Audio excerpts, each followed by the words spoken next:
அழைப்பை பெற்ற மனிதனுக்கு விரோதமாக எவ்வளவு மந்திரம் செய்தாலும் அது பலிக்காது. இந்த அழைப்பு எப்பங்க உருவாகிறது? எரேமியா தீர்க்கதரிசியின் புஸ்தகம் இப்படியாய் சொல்லுகிறது, தாயில் கரு உருவாவதற்கு முன்னமே உன்னை என் கண்கள் கண்டது என்று சொல்லப்பட்டிருக்கிறது.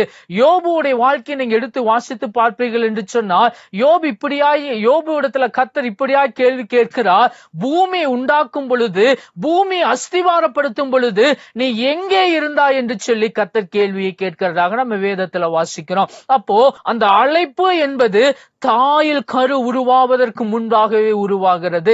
இந்த மனிதனைத்தான் நான் அழைக்கிறேன், தெரிந்து கொள்கிறேன் என்று சொல்லி கர்த்தர் அழைப்பையும் அபிஷேகத்தையும் ஒரு மனிதன் மீது வைக்கிறார். இன்றைக்கு நீங்க கர்த்தரால் அழைக்கப்பட்டிருக்கீங்கன்னு சொன்னா, உங்களுக்கு விரோதமாக எத்தனை மந்திரங்கள் செய்தாலும் அது பலிக்காது. அதனால்தான் அந்த வார்த்தை சொல்லுது, யாக்கோபுக்கு விரோதமாக மந்திரவாதம் இல்லை என்று சொல்லுகிறது.